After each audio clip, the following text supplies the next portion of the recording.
Bismillahirrahmanirrahim. Assalamualaikum warahmatullahi wabarakatuh. Alhamdulillah, kembali lagi sahabat beriman. Semoga sahabat senantiasa dalam lindungan Allah Subhanahu wa Ta'ala dan diberikan kesehatan, yang paling penting nikmat iman dan Islam.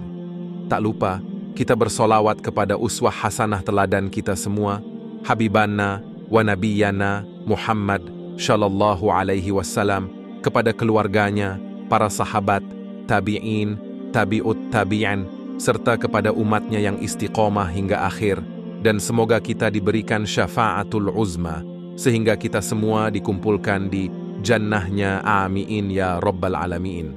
Sahabat beriman yang dimuliakan Allah Subhanahu wa Ta'ala, kembali lagi kita akan membahas materi dasar Islam dengan bab yang kedua, yaitu bab syariah, yang insya Allah beberapa menit ke depan kita akan menjelaskan secara jelas dengan berlandaskan dalil Al-Quran dan Al-Hadis.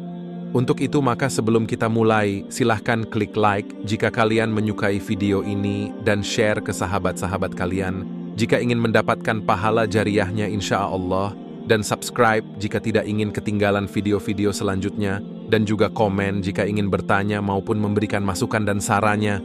Terima kasih. Tak lupa kita berdoa kepada Allah Subhanahu wa Ta'ala agar senantiasa diberikan kemudahan segala urusan kita semua. Amin ya Rabb. Baik, kita buka dengan membaca basmalah. Bismillahirrahmanirrahim. Sahabat beriman yang dimuliakan Allah, bab syariah. Sedikit review pembahasan sebelumnya tentang bab syariah dengan tema 1. Tafsir Al-Quran. Pengkajian dan pemahaman terhadap Al-Quran hanya merupakan jembatan untuk mengakrabkan diri dengan Al-Quran, sedangkan tujuan akhirnya adalah perwujudan dan penerapan nilai-nilai Al-Quran dalam seluruh aspek kehidupan.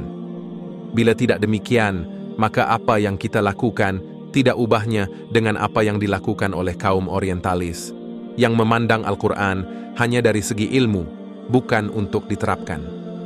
Sahabat beriman yang dimuliakan Allah Subhanahu wa Ta'ala, kita masuk ke pembahasan selanjutnya dengan tema 2. Asas sunnah. Sunnah adalah perkataan, perbuatan, dan takrir, atau ketetapan, persetujuan, dan diamnya Rasulullah Shallallahu Alaihi Wasallam terhadap sesuatu hal atau perbuatan seorang sahabat yang diketahuinya. Sunnah merupakan sumber syariat Islam yang nilai kebenarannya sama dengan Al-Quran, karena sebenarnya sunnah juga berasal dari wahyu. Al-Quran telah menegaskan bahwa selain dari Al-Quran, Rasulullah Shallallahu Alaihi Wasallam juga menerima wahyu yang lain, yaitu Al-Hikmah, yang pengertiannya sama dengan As-Sunnah, baik perkataan, perbuatan, ataupun ketetapan, diamnya. Jadi, sunnah juga dianggap sebagai sumber hukum atau syariat Islam bersifat pasti atau qat'i kebenarannya, sebagaimana Al-Quran itu sendiri. A. Fungsi sunnah terhadap Al-Quran. 1. Menguraikan keumuman, mujmal, Al-Quran. Mujmal adalah suatu lafaz yang belum jelas indikasinya, dalalah atau penunjukannya, yaitu dalil yang belum jelas maksud dan perinciannya. Misalnya, perintah sholat, membayar zakat, dan menunaikan haji. Al-Quran hanya menjelaskannya secara global, tidak dijelaskan tata cara pelaksanaan sholat, jumlah rakaat, aturan waktunya, serta hal-hal lain yang berkaitan dengan sholat, begitu pula dengan ibadah-ibadah yang lain. Imam Ibnu Hazm, seorang ulama besar Andalusia pada masa Abbasiyah, menjelaskan, sesuatu di dalam Al-Quran terdapat ungkapan yang seandainya tidak ada penjelasan lain, maka kita mungkin melaksanakannya. Dalam hal ini rujukan kita hanya kepada sunnah Nabi Shallallahu Alaihi Wasallam. Adapun ijma' hanya terdapat dalam kasus tertentu saja yang relatif sedikit. Oleh sebab itu, secara pasti wajib kembali kepada sunnah. 2. Pengkhususan keumuman Al-Quran. Umum atau a'am adalah lafadzi yang mencakup segala makna yang pantas dengan satu ucapan saja. Misalnya, al-muslimur, orang-orang Islam, ar-rija'alu, orang-orang laki-laki, dan lain-lain. 3. Taqyid, pensyaratan, terhadap ayat Al-Quran yang mutlak. Mutlak ialah lafaz yang menunjukkan sesuatu yang masih umum pada suatu jenis, misalnya lafaz budak, mumin, kafir, dan lain-lain. 4. Pelengkap keterangan. Sebagian dari hukum-hukum, peranan sunnah yang lain adalah untuk memperkuat dan menetapkan apa yang telah tercantum dalam Al-Quran, di samping melengkapi sebagian cabang-cabang hukum yang asalnya dari Al-Quran. 5. Sunnah menetapkan hukum-hukum baru yang tidak terdapat dalam Al-Quran. Sunnah juga berfungsi menetapkan hukum-hukum yang baru yang tidak ditemukan dalam Al-Quran dan bukan merupakan penjabaran dari nas yang sudah ada dalam Al-Quran, akan tetapi merupakan aturan-aturan baru yang hanya terdapat dalam sunnah. Misalnya, diharamkannya keledai jinak untuk dimakan, setiap binatang yang bertaring, dan setiap burung yang bercakar. B. Kehujjahan as-sunnah. Tidak berbeda dengan Al-Quran, as-sunnah juga berasal dari wahyu Allah yang diturunkan kepada manusia melalui Rasulullah Shallallahu Alaihi Wasallam. Hanya saja ada perbedaan antara Al-Quran dan as-sunnah, yaitu dari segi lafadznya. Dalam hal ini, lafadz atau redaksi bahasa as-sunnah berasal dari Rasulullah Shallallahu Alaihi Wasallam, sedangkan Al-Quran lafadznya langsung dari Allah Subhanahu wa Ta'ala. Dari segi riwayat dan kekuatan dalil, as-sunnah dibagi ke dalam dua bagian, yaitu A. Mutawatir. Hadis mutawatir adalah suatu hadits yang disampaikan oleh para sahabat, tabi'in dan tabi'ut tabi'in dengan jumlah tertentu dalam setiap tabaqatnya atau generasi. Dalam setiap tabaqat tersebut, periwayat yang membawanya haruslah mempunyai syarat-syarat yang tidak memungkinkan mereka untuk berdusta. Sifat dari hadis mutawatir ini adalah qathal, pasti, yang artinya tidak ada keraguan di dalamnya. B. Hadis ahad.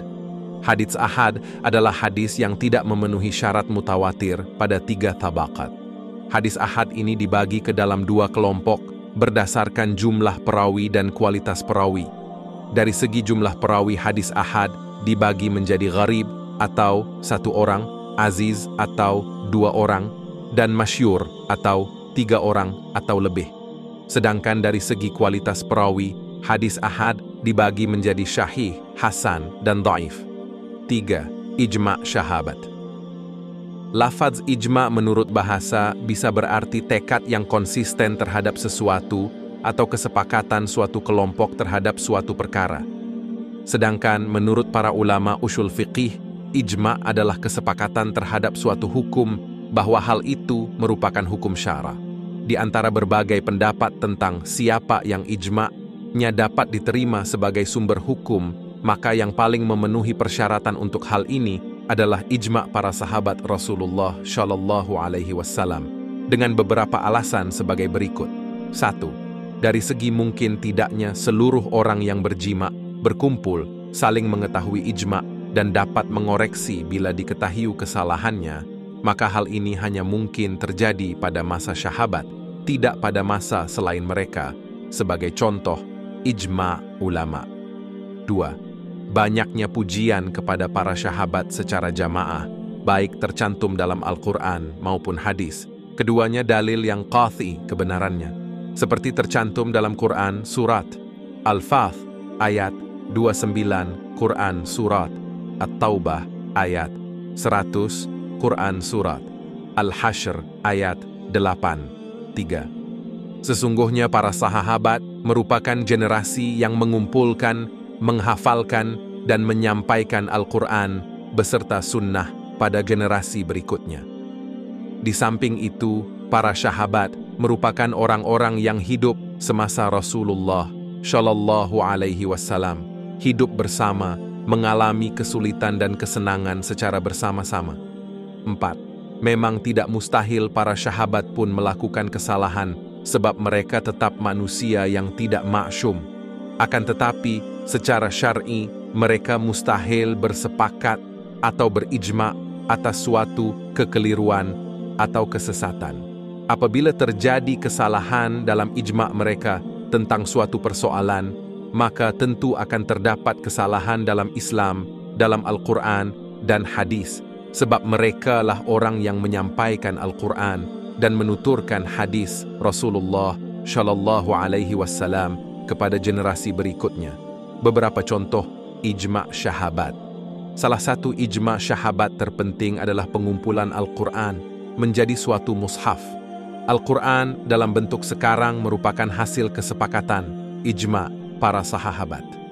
Contoh lain yang masyhur tentang ijma' sahabat adalah keharusan adanya seorang khalifah yang akan memimpin dan mengurus seluruh kebutuhan kaum muslimin, melindungi dan menyebarkan dakwah Islam ke seluruh penjuru dunia, sebagaimana yang dilakukan para sahabat tatkala Rasulullah Shallallahu Alaihi Wasallam wafat. 4. Qiyas. Menurut para ulama usul, qiyas berarti menyamakan suatu kejadian yang tidak ada nasnya dengan suatu kejadian yang sudah ada nash atau hukumnya, karena disebabkan adanya kesamaan dua kejadian itu dalam sebab atau illat hukumnya.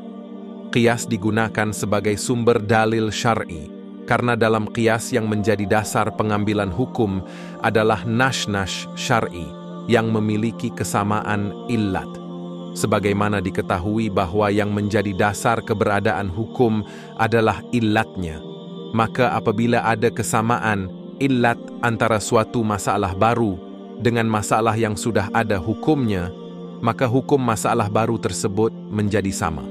Maka bila illat yang sama terkandung dalam Al-Quran, berarti dalil qiyas dalam hal tersebut adalah Al-Quran. Demikian pula apabila illat yang sama terkandung dalam sunnah dan ijma' syahabat, maka yang menjadi dalil qiyas adalah kedua hal tersebut. Wallahu alam bissawab. Sahabat beriman yang dimuliakan Allah Subhanahu wa Ta'ala, nah itulah ringkasan singkat terkait hukum-hukum dalam Islam. Kita cukupkan dahulu pembahasan kita kali ini.